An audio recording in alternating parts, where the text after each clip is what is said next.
Yes, बेटे. Is there any problem in this topic, transcriptional unit and its component? Yes, children, you can speak if you have any problem in this topic. Otherwise, I will proceed with the next one. हाँ जी बेटा, कोई problem नहीं है. यहाँ तक सारा clear है. Transcription unit क्या होती है?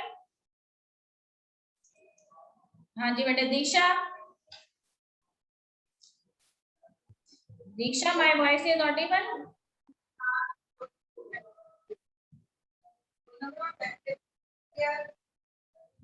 Okay, but tell me what is, how a transcription unit it works. Transcription unit कैसे काम करती है बताइए.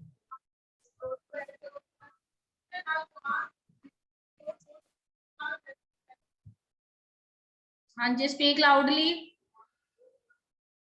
ये सिर्फ एक एनालिसिस है ताकि मुझे पता लग जाए कि whether the student get the topic or not. Are you able to give the answer? How a transcription unit it works? Yes, Diksha.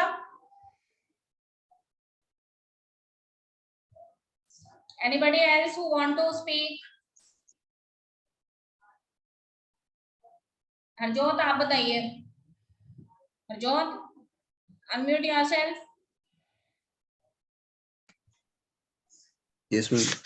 Yes, बेटे, जितना समझ आया वो बताइए ताकि मुझे पता लग सके कि whether you get the topic or not. Ma'am, transcription unit consists of promoter, structural gene, and a terminator. हाँ जी, और प्रमोटर भी होता है उसमें. और बेटे, the main enzyme responsible in the process of transcription is DNA dependent RNA polymerase. Okay, बेटे. It is generally involved in the polymerization, and it also works in only one direction, that is 5' to 3'. And the strand with polarity 3' to 5' act as template. Yes. And it is called template strand. Yes. And the other strand with polarity 5' to 3', which is not involved in transcription, but it is strangely referred to as coding strand, though it is not involved in coding for anything. ठीक है, मुझे पता लग गया. Yes बेटे, एक बार फिर से बता रही हूँ क्योंकि बहुत इंपॉर्टेंट है ये. शॉर्ट में बताऊंगी, ठीक है. तो yesterday I have discussed with you what are the various components of the transcriptional unit. So you must remember there are 3 components. Okay beta, first is the promoter region, second is structural gene, and third one is the terminator region. And there is only one enzyme, and the name of the enzyme is DNA dependent RNA polymerase, because here the synthesis of the messenger RNA it is going to be done. ठीक है, यहाँ पे messenger RNA बनना है, इसीलिए हमने process को transcription बोला है. तो देखो एंजाइम सिर्फ एक ही है, आरएनए पॉलीमरेज एंजाइम है वो, और उसका फुल नेम है डीएनए डिपेंडेंट आरएनए पॉलीमरेज. तो ये डीएनए डिपेंडेंट आरएनए पॉलीमरेज जो है उसने कहाँ जाके बाइंड करना है? It has to be bind at the promoter region. Okay बेटे, तो this enzyme has to be bind to the promoter region. But before this you are very much clear that there are 2 strands of the DNA. One strand it runs in 3' to 5' direction. This strand acts as a template strand or the guiding strand. And the other strand whose polarity is in 5' to 3' direction, it is not participating in the process of transcription. But the scientist called this second strand as coding strand because the references related to promoter, structural, and terminator regions, they are actually given on the basis of this second strand whose polarity is in 5' to 3' direction. इसीलिए scientist ने उसको coding strand बोला है. Okay बेटे, तो उसके बाद देखो what happened, the DNA dependent RNA polymerase it comes and जैसे ही वो प्रमोटर रीजन के कांटेक्ट में आता है वो प्रमोटर रीजन के साथ बाइंड कर जाता है. ठीक बेटे, कल तक मैंने आपको नहीं बताया था कि प्रमोटर रीजन जो है वहां पर एक खास तरह के फैक्टर्स प्रेजेंट होंगे एंड दीस फैक्टर्स, ठीक है. If you see page number 109, अगर आप 109 पेज को ध्यान से देखते हैं, there is a small diagram given figure number 6.10 जहाँ पे लिखा है process of transcription in bacteria and there is a small factor that is present in the promoter region and this is known as the sigma factor, इसको हम sigma factor कहते हैं। तो when the RNA polymerase enzyme it comes in contact with the promoter region, तो ये किसके contact में आता है? प्रमोटर रीजन में सिग्मा फैक्टर के कांटेक्ट में आता है।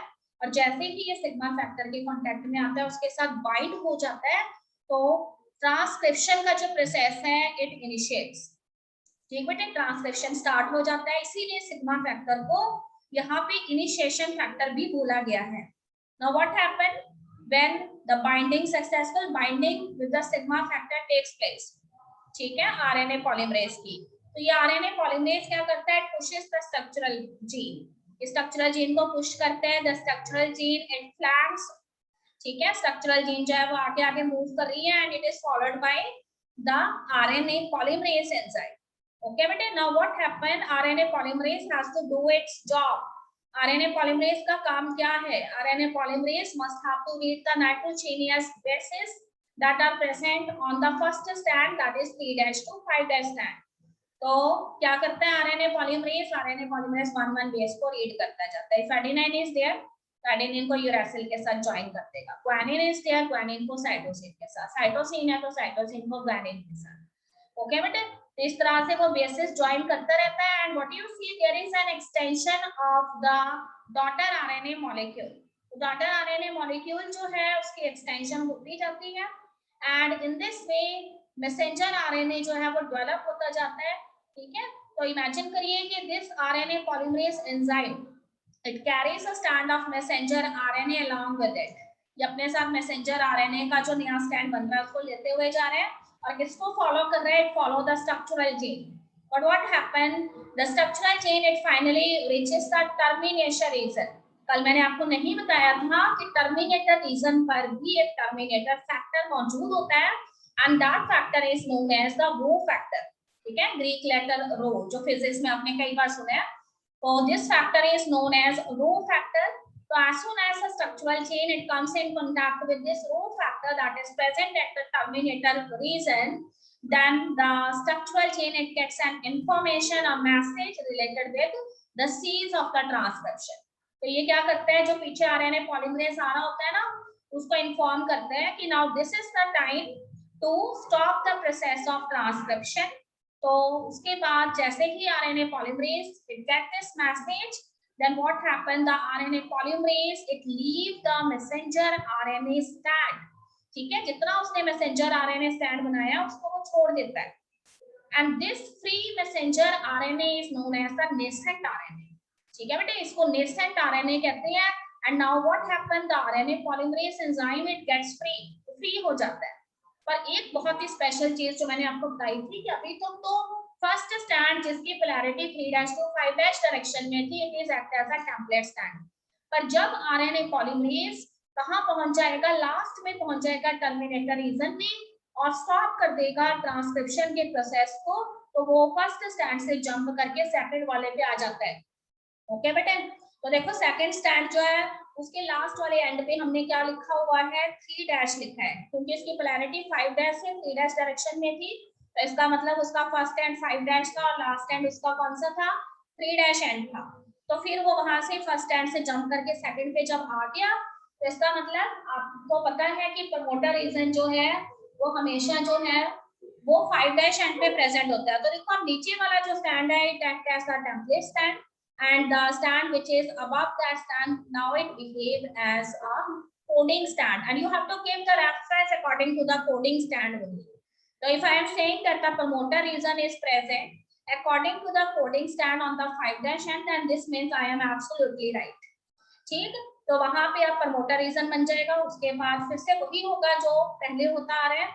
ठीक है, there is a factor present known as the sigma factor. The RNA polymerase it binds with the sigma factor, it pushes the structural genes in forward direction and now what happened, तो फिर आगे आगे structural gene जा रही है and पीछे पीछे RNA polymerase जा रहे हैं। अब वो रीड कर रहा है बेसिस को। ठीक बेटे, तो अब नीचे वाले स्टैंड जो है वहां पर जो है क्या चल रही है? ट्रांसक्रिप्शन चल रही है, तो बेसिस को रीड किया जा रहा है एंड कॉरेस्पॉन्डिंग कॉम्प्लीमेंट्री बेसिस से get attach and finally it also reaches the terminator region. Terminator region में कौन सा फैक्टर मिलेगा? रो फैक्टर मिलेगा, उसके साथ बाइंड होगा, टर्मिनेट वहां पे टर्मिनेट कर देगा ट्रांसक्रिप्शन को और फिर से जंप होकर ऊपर वाले में चला जाएगा। तो अब ऊपर वाला क्या बन जाएगा? ठीक है, अब ऊपर वाला टेम्पलेट स्टैंड बन जाएगा और फिर से नीचे वाला जो है वो कौन सा स्टैंड बन जाएगा? कोडिंग स्टैंड बन जाएगा। And in this way the process of transcription it goes on. ठीक बेटा, ये चीज आपको अच्छे से क्लियर हो गई थी। तो उसके बाद देखो, उसके बाद मैं आपको ये बता रही हूँ कि there is a small definition that is given in your book in section 6.5.2. section 6.5.2 पर there is one, ठीक है, definition given and here in place of gene we have used, now we have to use the term cystone. What is cystone actually? Upasana ma'am, please allow me for screen sharing. Upasana ma'am, okay बेटा, जब तक Upasana ma'am ji ma'am screen sharing के लिए allow कर दीजिए।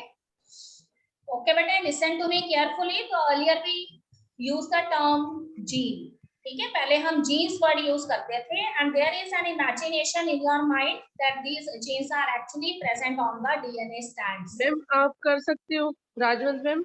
हाँ जी ma'am, आप मुझे होस्ट बना दीजिए, नो प्रॉब्लम। नहीं, मैंने कर दी स्क्रीन शेयर आपको। Okay ma'am, thank you so much.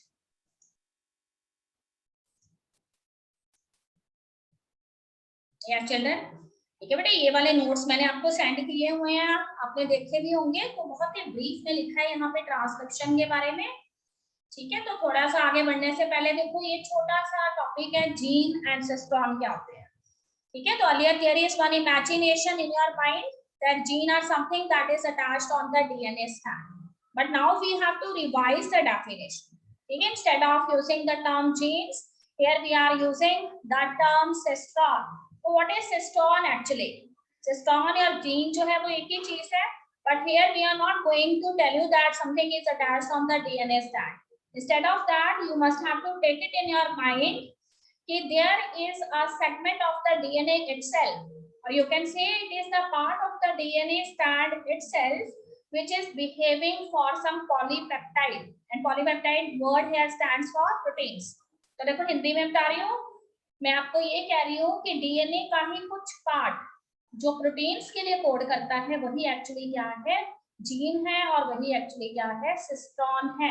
तो देखो यहाँ पे उसने बताया कि अगर हम ये कहते हैं कि भाई कोई ऐसी चीज है जो ट्रांसफर आरएनए के लिए भी कोड करती है एंड राइबोसोमल आरएनए को भी बनाती है, तो ये transfer RNA and ribosomal RNA molecules जो है उनको बनाने के लिए उनको कोड भी कौन करते हैं? डीएनए सीक्वेंसेस भी कोड करते हैं, और वो भी जीन्स और सिस्टोन्स ही होते हैं। ओके बेटे, तो if you have to define cistron, what is cistron actually?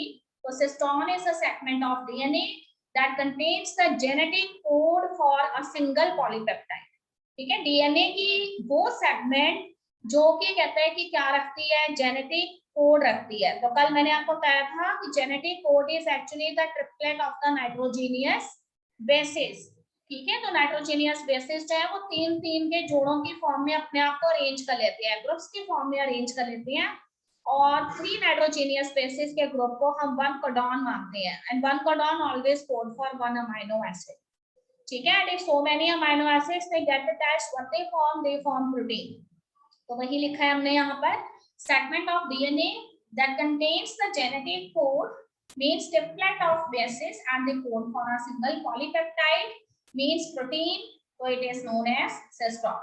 So here there is a special thing that there are so many structural genes present in case of you can say eukaryotes and prokaryotes, but these structural genes have special type of chemical you can say arrangements of bases, ठीक है। अगर हम बात कर रहे हैं eukaryotic organisms की, सभी बच्चे ध्यान से सुनेंगे, अगर मैं बात कर रही हूँ यूकैरियोट्स की, तो यूकैरियोट्स में स्ट्रक्चरल जीन्स जो होती हैं वो मोनोसिस्टोनिक होती हैं, ठीक बेटे। मोनोसिस्टोनिक वर्ड को कैसे समझेंगे कि देखो ये पूरी डीएनए का स्टैंड है, और डीएनए का कुछ पार्ट जो है मैंने आपको बताया एक जीन की तरह बिहेव कर सकता है अगर वो प्रोटीन बनाता है।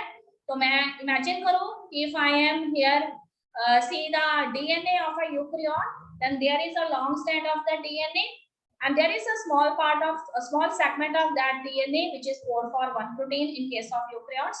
Then there is a gap present. उसके बाद थोड़ी सी ऐसी सेगमेंट है डीएनए की जो कुछ भी कोड नहीं करती, फिर थोड़ी ऐसी सेगमेंट आ जाती है जो फिर प्रोटीन बनाती है, फिर कुछ ऐसी सेगमेंट आ जाती है जो कुछ भी कोड नहीं करती। तो इमेजिन करो कि बीच में कोडिंग सीक्वेंसेस प्रेजेंट है, फिर नॉन कोडिंग है, फिर कोडिंग है, फिर नॉन कोडिंग है, फिर कोडिंग है, एंड फिर नॉन कोडिंग है। ओके बेटे, तो इस तरह से there is a interrupted type of structural genes present in case of eukaryotes, and इसके लिए उसने टर्म यूज की है मोनोसिस्टोनिक। ओके, पर प्रोकैरियोट्स में ऐसा नहीं होता है। In case of prokaryotes, bacterias as well as viruses, ठीक है, यहाँ पे वो कहता है कि जो कोडिंग सीक्वेंसेस हैं उनके बीच में इंटरप्शंस नहीं है। ठीक बेटे, सारे के सारे डीएनए सेगमेंट्स जो हैं वो कुछ ना कुछ कोड कर रहे हैं, कोई ना कोई प्रोटीन्स बना रहे हैं, उनके बीच में गैप्स नहीं है। तो इसीलिए उनके लिए हमने वर्ड यूज किया है पॉलीसिस्टोनिक, मतलब काफी सारे जीन्स एंड टू एंड एक दूसरे के बाद अटैच है और वो अपने कॉरेस्पॉन्डिंग प्रोटीन्स बनाती हैं, उनके बीच में इंटरप्शंस नहीं है। तो इसीलिए आप याद रखेंगे कि यूकैरियोट्स में मोनोसिस्टोनिक स्ट्रक्चरल जीन्स होती हैं जिनके बीच में कोडिंग एंड नॉन कोडिंग का अरेंजमेंट होता है। अब ध्यान से सुनिए, जो नॉन कोडिंग सीक्वेंसेस हैं उनको हम यहाँ पर एंट्रॉन्स कहते हैं। ठीक है बेटे, spelling is INTRONS, एंट्रॉन्स, and the coding sequences they are known as exons, that is EXON, exon। ठीक है, तो अगर मोनोसिस्टोनिक जीन है इसका मतलब उसमें एक्सॉन्स होंगे, देन एंट्रॉन्स होंगे, देन एक्सॉन्स होंगे, देन एंट्रॉन्स होंगे। तो अगर मैं आपको बता रही हूँ कि transcription is going on in case of eukaryotic organism, तो मैं आपको बोल रही हूँ कि भाई डीएनए स्ट्रैंड से मैसेंजर आरएनए बन रहा है। ओके बेटे, पर वो कहता है कि क्योंकि यहाँ पे डीएनए यूकैरियोट का डीएनए है, इसका मतलब डीएनए से जो मैसेंजर आरएनए बनेगा उसमें कोडिंग सीक्वेंसेस भी आते जाएंगे एंड नॉन कोडिंग भी आते जाएंगे। तो हमारे पास एक ऐसा डॉटर मैसेंजर आरएनए आ जाएगा यूकैरियोट्स में जिसमें coding and non coding both type of sequences are there. पर आपको पता है कि coding sequences always code for a protein, but non-coding sequences here are waste, they are not coding for anything। तो इसीलिए इस तरह से बनने वाला जो मैसेंजर आरएनए है उसकी लेटर ऑन क्या होती है, प्रोसेसिंग होती है, ताकि हम जितने एंट्रॉन्स हैं, जितने नॉन कोडिंग सीक्वेंसेस हैं उनको रिमूव कर दें, and only the coding sequences it remains. ठीक है, तो this is known as the processing of the messenger RNA. Here we remove all the introns and all the exons which are the coding sequences, they join together end-to-end fashion। और इस process को processing के दौरान हम क्या कहते हैं, it is known as splicing. तो मैं ट्रांसक्रिप्शन में आपको बताऊंगी कि how the process of transcription it differs in prokaryotes and eukaryotes. So in case of prokaryotes, no splicing is required, no processing of messenger RNA is required because here a polysystonic gene is present. But in case of eukaryotes, since the gene is a monosystonic gene and it contains both introns and exons, so here what is the special thing? The messenger RNA which we obtained, its processing must be required because some non-coding sequences are there along with the coding sequences. So we must have to remove the introns and joining of the exons should be there, and this process is known as splicing। ठीक है, फिर से इसको revise करेंगे। तो यहाँ पे देखो साफ साफ लिखा है हमने कि भाई एक्सॉन क्या है, sequences that code for a particular character and is expressed in a mature and processed messenger RNA. जब मैसेंजर आरएनए की प्रोसेसिंग हो जाती है और जब वो मैच्योर मैसेंजर आरएनए बन जाता है तो उसमें जो कोडिंग सीक्वेंसेस हमें नजर आती हैं जो किसी पर्टिकुलर कैरेक्टर, पर्टिकुलर प्रोटीन के लिए कोड करते हैं, वही एक्चुअली क्या है, एक्सॉन्स हैं। पर एंट्रॉन्स क्या है, एंट्रॉन्स वो इंटरप्टिंग सीक्वेंसेस हैं जो हमें मैसेंजर आरएनए में नजर नहीं आते क्योंकि प्रोसेसिंग और स्प्लाइसिंग के दौरान हम उनको रिमूव कर चुके हैं और वो नॉन कोडिंग सीक्वेंसेस होते हैं। ठीक है, beside these there are some another type of genes, okay, they are known as the regulatory genes. So how these regulatory genes they are important? So these regulatory genes, though they are not coding for anything, ये regulatory genes जो हैं वो कुछ भी code नहीं करती हैं, कोई प्रोटीन्स के लिए कोड नहीं करती, पर फिर भी उनका इंपॉर्टेंस है क्योंकि ये कुछ मेटाबॉलिक फंक्शंस को रेगुलेट करती है आपकी बॉडी में। तो जब इस चैप्टर के लास्ट में हम लैक्टोप्रोन के बारे में पढ़ेंगे तो आपको बताया जाएगा कि how a regulatory gene is important, ठीक है, and how it affect the functionings of different structural genes who is working in different metabolic reactions. Okay children, so I think this is very much clear to you now. Now I am proceeding with the next one. I am here taking the topic transcription in case of prokaryotes. Okay, पहले उससे पहले transcription से पहले मैं आपको बताना चाहती हूँ कि we have how many types of RNAs. So we have 3 types of RNAs. You have studied from your lower classes also. Messenger RNA, then we have transfer RNA, and then we have ribosomal RNA. RNA 3 तरह के हैं. तो messenger RNA का function हमें मालूम है. Messenger RNA जो है वो डीएनए से तैयार होता है, ठीक है, during the process of transcription, और उसका खुद का फंक्शन ये है कि मैसेंजर आरएनए एक गाइडिंग स्टैंड, एक टेम्पलेट स्टैंड की तरह एक्ट करता है when the process of translation has to be started. ठीक है, तो देखो डीएनए से मैंने बोला मैसेंजर आरएनए बनना है, तो मैसेंजर आरएनए से मैं आपको बोल रही हूँ कि भाई ट्रांसलेशन में प्रोटीन्स बनने हैं. तो इसका मतलब डीएनए तो गाइडिंग स्टैंड बना था मैसेंजर आरएनए के लिए. नाउ मैसेंजर आरएनए किसके लिए गाइडिंग स्टैंड बनेगा? तो it act as guiding stand for the proteins which are later has to be formed. Okay बेटे, तो इसीलिए हमने यहाँ पे लिखा है कि it serve as a template for protein synthesis. अब देखिए DNA is transcribe to form messenger RNA. DNA जो है उसने ट्रांसक्राइब होके मैसेंजर आरएनए बनाया था, और मैसेंजर आरएनए का जब ट्रांसलेशन होता है तो वो क्या बनाता है? प्रोटीन बनाता है. ठीक है, इस पूरी प्रोसेस को हम सेंट्रल डॉगमा के अंदर रखते हैं कि हमेशा genetic information it always flows in a unidirectional manner from DNA messenger RNA is formed and from messenger RNA proteins are formed. Okay बेटे, अब देखिए आगे बढ़ते हैं. ट्रांसफर आरएनए का क्या फंक्शन है? नाम ही बता रहा है उसका. ट्रांसफर आरएनए का फंक्शन है कि it brings the amino acids, ये अमीनो एसिड्स को लेकर आता है ट्रांसलेशन के दौरान, and reads the genetic code. अब सब बच्चे सोच रहे होंगे कि भाई ये जेनेटिक कोड कहाँ पे प्रेजेंट होंगे. ठीक बेटे, तो सबको पता है कि मैसेंजर आरएनए गाइडिंग स्टैंड की तरह बिहेव करता है ट्रांसक्रिप्शन में. तो देखो मैसेंजर आरएनए पे नाइट्रोजीनियस बेसिस प्रेजेंट है ना, तो ये नाइट्रोजीनियस बेसिस क्या करते हैं? After the process of transcription ये अपने 3 के ग्रुप्स के फॉर्म में अपने आप को अरेंज कर लेते हैं. ठीक है, मैं ये नहीं कह रही, कोई भी स्टूडेंट ये इमेजिन नहीं करेगा कि मैसेंजर आरएनए में फर्स्ट 3 नाइट्रोजीनियस बेसिस के ग्रुप बन गए, फिर गैप आ गया, फिर 3 नाइट्रोजीनियस बेसिस के ग्रुप बन गए, फिर गैप आ गया. ऐसा कुछ नहीं है. ठीक है बेटे, कोई गैप नहीं आना. बस मैं आपको ये बता रही हूँ कि जब ट्रांसफर आरएनए ने कोडॉन्स को रीड करने के लिए आना है, which is actually the triplet of basis, तो उसने 3 बेसिस के ग्रुप को रीड करना है. सपोज करिए फर्स्ट 3 बेसिस है हमारी AUG, ठीक है, जिसको हम इनिशिएटर कोडॉन भी कहते हैं. तो ट्रांसफर आरएनए आएगा, वो रीड करेगा फर्स्ट 3 को, वहां पे लिखा है AUG. ठीक है, अब ऐसा नहीं है कि AUG के बाद कोई गैप है फिर अगला कोई GAG है या GUG, ऐसा गैप नहीं है बीच में, सारे साथ साथ ही हैं. बस उसका रीड करने का तरीका ये है कि उसने 3 बेसिस को रीड करना है ट्रिपलेट की फॉर्म में. ओके बेटे, तो फिर उसको रीड किया उसने, AUG को रीड किया. तो उसके बाद देखो AUG जो है वो किसके लिए कोड करता है? There is one amino acid known as methionine. तो this AUG which is the genetic code when it is actually read by the transfer RNA, so it attaches the corresponding amino acid. ठीक है, and that amino acid is methionine. अब सभी student सोच रहे होंगे कि भाई ये अमीनो एसिड्स कहाँ पे ज्वाइन हो रही है, which is the place where this amino acids जो है उनको जुड़ना है. तो वो प्लेस जो है वो राइबोसोमल आरएनए होता है. तो राइबोसोमल आरएनए जो है यहाँ पर it act as a site for translation.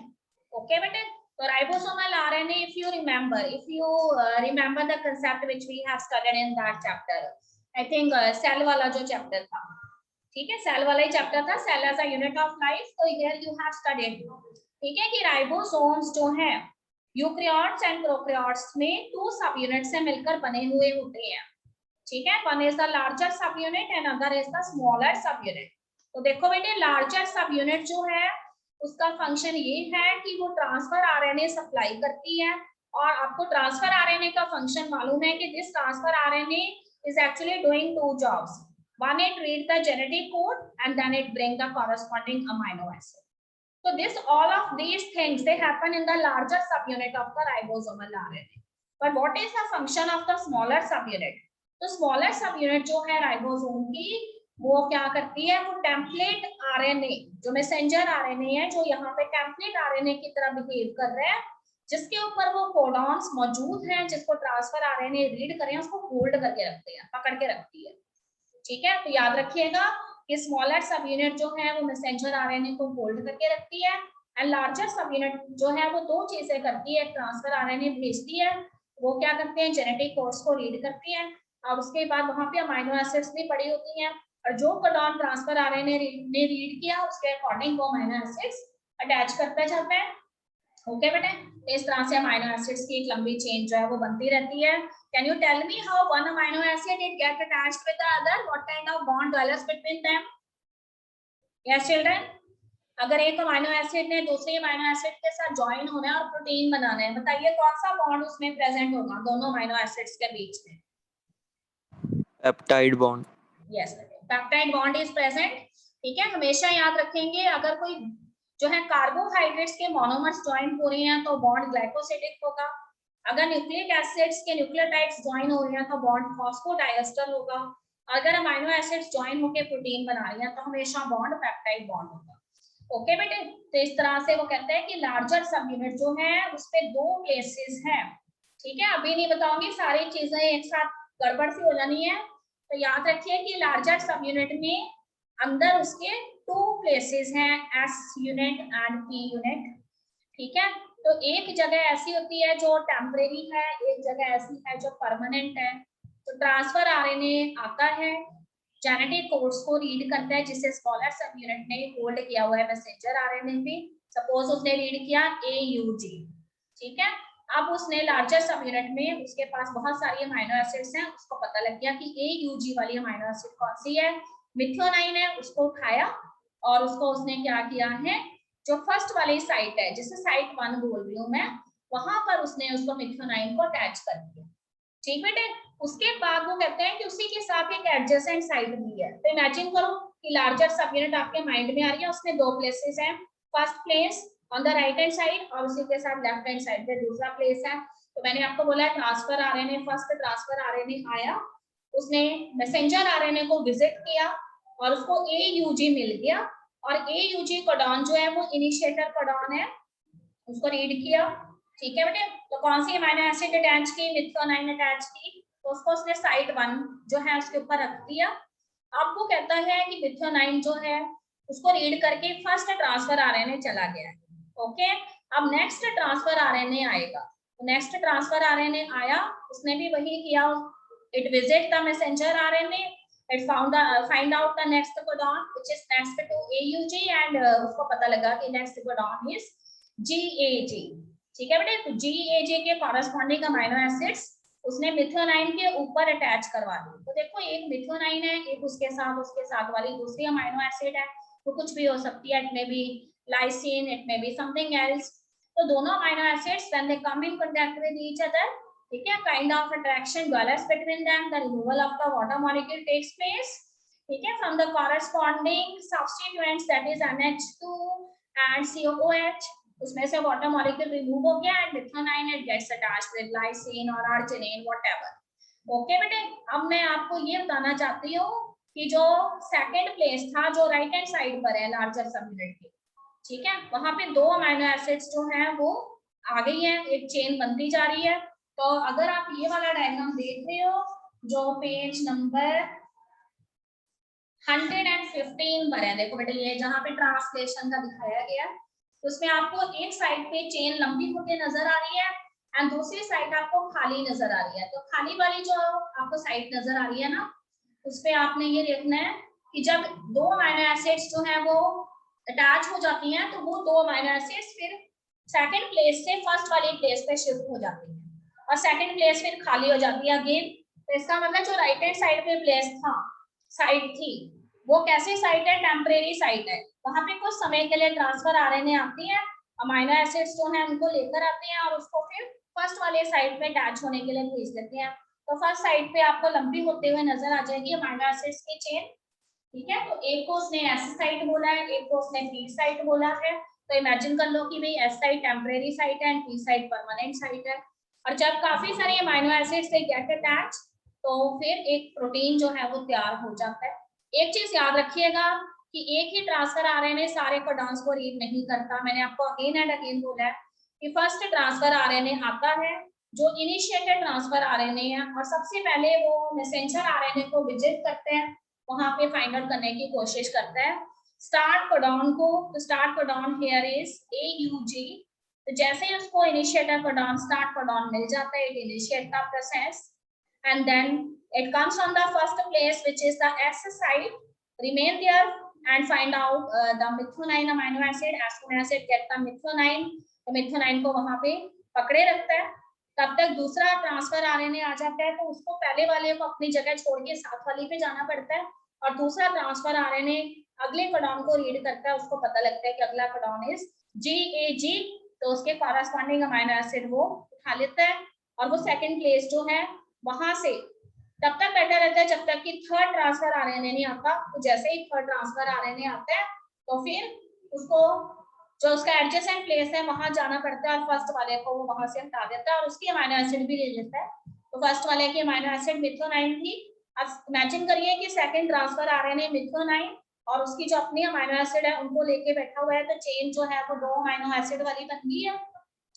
Third transfer RNA आ गया, उसने रीड किया कोडॉन को, और उसके कॉरेस्पॉन्डिंग अमाइनो एसिड सपोज करिए आर्जिनिन है, तो इमेजिन करिए कि एडजेसेंट प्लेस जो लेफ्ट हैंड साइड पर है वहां पे ट्रांसफर आरएनए 2 बैठा हुआ है जिसके पास 2 अमाइनो एसिड्स की चेन है, और जो राइट हैंड साइड पे साइट है वहां पे ट्रांसफर आरएनए जो है वो आर्जिनिन लेके बैठा है। अब फिर ट्रांसफर आरएनए 4 आ जाएगा, तो उसको वहां से हटाएगा, तो 3 को 2 की जगह पे जाना पड़ेगा, तो 2 को वहां से लीव करना पड़ेगा, और 3 जो है उसकी रिस्पॉन्सिबिलिटी ले लेगा। तो 2 उसकी amino acids methionine, lysine and plus तीसरी उसकी अपनी दैट इज आर्जिनिन, और उसके बाद T4 फिर अपनी अमाइनो एसिड फाइंड आउट करेगा। ठीक है बेटे, मान लो उसकी ग्लूटामाइन है तो वो वहां पे ग्लूटामाइन को लेके बैठा है, फिर T4 को T3 की जगह पे। तो जो है राइट हैंड साइड से लेफ्ट हैंड साइड वाली साइड पे शिफ्ट हो रहे हैं ना, वो प्रीवियस वाले को रिलीज करता जा रहा है ट्रांसफर आरएनए को, और उसकी चेन खुद ले लेता है। इस तरह से ट्रांसलेशन होता है। फिर से बताऊंगी जब ट्रांसलेशन पे पहुंचूंगी, पर अभी मैं ट्रांसक्रिप्शन पे हूँ। तो देखो बेटे, राइबोसोमल आरएनए का फंक्शन मैंने आपको बता दिया। राइबोसोमल आरएनए जो है वो स्ट्रक्चरल यूनिट की तरह बिहेव करते हैं ट्रांसलेशन के प्रोसेस में। उसके 2 सब यूनिट्स हैं, लार्जर सब यूनिट, स्मॉलर सब यूनिट। स्मॉलर सब unit hold the messenger RNA and larger subunit it brings the transfer RNA and also it allow the attachment of the amino acids. ठीक है, तो these transfer RNA they read the genetic codes and later they attach the amino acid and the protein is formed. Okay, now proceeding with the transcription process. So this is the general transcription. Later I will discuss with you the transcription in case of prokaryotes. तो ध्यान से सुनिएगा, transcription जो है उसमें 3 steps होते हैं जिनमें वन इज इनिशिएशन। देखो नेम से पता लग रहा है, इनिशिएशन में किसी भी प्रोसेस की शुरुआत करना। ठीक है, तो यहाँ पे इनिशिएट होना है ट्रांसक्रिप्शन ने। उसके बाद इलॉन्गेशन। इलॉन्गेशन का मतलब है कि जो मैसेंजर आरएनए बन रहा है ना उसका यहाँ पॉलीमराइजेशन हो रहा है। तो कौन कर रहा है पॉलीमराइजेशन? सभी बच्चों को पता है कि एक ही तो एंजाइम है, डीएनए डिपेंडेंट आरएनए पॉलीमरेज। तो ये DNA dependent RNA polymerase imagine करो कि बेसिस रीड करते जा रहे हैं, कॉरेस्पॉन्डिंग कॉम्प्लीमेंट्री बेसिस को अटैच करता जा रहा है, तो ये फेज इलॉन्गेशन फेज होगा। उसके बाद जैसे ही वो टर्मिनेटर यूनिट पे पहुंचेगा तो टर्मिनेशन हो जाएगा ट्रांसक्रिप्शन का। जितना मैसेंजर आरएनए तैयार हुआ है उसको लीव कर देगा, जिसे हमने मेसेंट आरएनए बोला है, एंड आरएनए पॉलीमरेज फ्री हो जाएगा। वो टेम्पलेट स्टैंड से कोडिंग स्टैंड पे शिफ्ट हो जाएगा, और कोडिंग स्टैंड अब टेम्पलेट बन जाएगा, और जो टेम्पलेट स्टैंड था वो कोडिंग स्टैंड बन जाएगा। ये मैं आपको ऑलरेडी बता चुकी हूँ। ठीक बेटे, फिर यहाँ पे लिखा है इनिशिएशन में होता क्या है, तो आरएनए पॉलीमरेज प्रमोटर रीजन के साथ बाइंड करता है to initiate the process of transcription. And what you see at the promoter region, initiation factor is there and this factor is known as the sigma factor. इसको हम sigma factor कहते हैं। ठीक बेटे, तो ये सिग्मा फैक्टर जो है वो इनिशिएशन फैक्टर की तरह बिहेव करता है, एंड आरएनए पॉलीमरेज जो है वो यहाँ पर आके बाइंड करता है, और उसके बाद जो है पॉलीमरेज के सक्सेसफुल बाइंडिंग में सिग्मा फैक्टर का इम्पोर्टेंट रोल है, और फिर it pushes the structural gene and move in forward direction. Okay, now what happened during the elongation phase? The RNA polymerase enzyme now doing its job, So because it is an enzyme, this means it needs a substrate for its reaction. And here the substrate is nucleotide triphosphates. तो मैंने आपको बताया था कि चाहे हम replication की बात करें, चाहे ट्रांसक्रिप्शन की, ट्रांसलेशन की, all of these processes are the energy consuming process, energy demanding process.